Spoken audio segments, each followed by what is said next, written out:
So, Kara. Yes, my dear. You see there's some text on the screen there. Okay.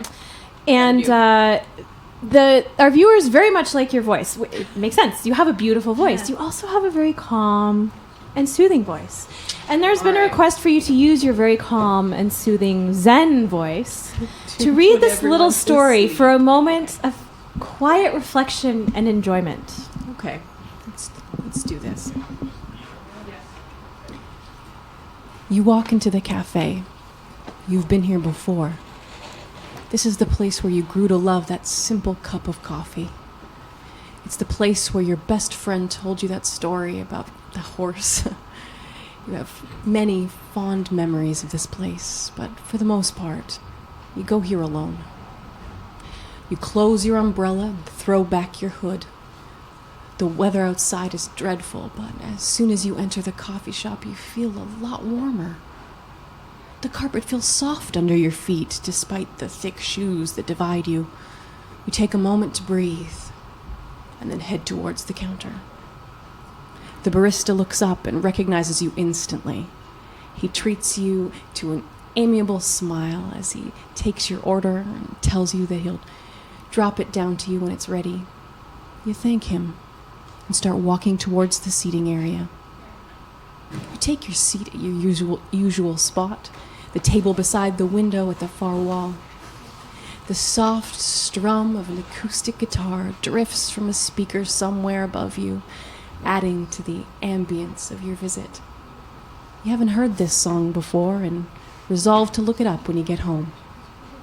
You look out on the street outside, the rain pouring down from the heavens.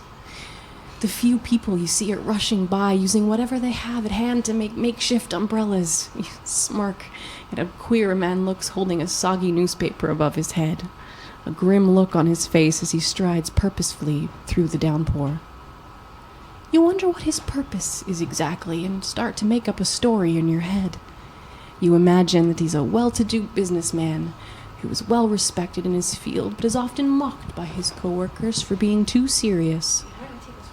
The mustache framing his sour mouth seems to cement this idea in your head as you almost chuckle, despite yourself. The rain makes a soft sound as it beats against the window, a percussive rhythm to the acoustic melodies pervading the air. You wish you were outside to smell the petrichor, but you don't mind. The inside of a coffee shop brings its own unique scents that are just as pleasurable. The barista arrives with your order, shooting you another smile and telling you to enjoy it. You feel like you know him well, but you rarely exchange words outside of this regular exchange of pleasantries. You ponder his life briefly, but think little of it. The coffee's okay. It's always okay. With every sip you wish that you were drinking something more fancy, champagne, perhaps. You long for that time a few weeks ago that you were mirthfully drinking vermouth with your friends. Or was that last Tuesday? Doesn't matter. It's in the past. You decide that you're better off drinking an average cup of coffee. The grander pleasures in life become tiresome through constant exposure. At least the humble cup of coffee will never let you down, even if it's not particularly exciting. Milk and 2 sugars never hurt anybody, right? Your mind drifts to grandiose adventures, your hair flowing in the wind as you brandish a sword against some enemy, some mortal enemy.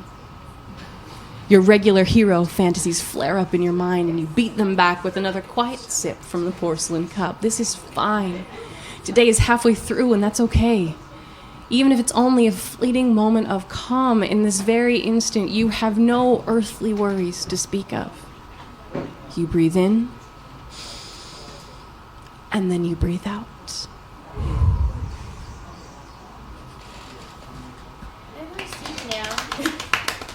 That's such a nice little story. It's just very calm. I like that. Now I'm sleepy, though.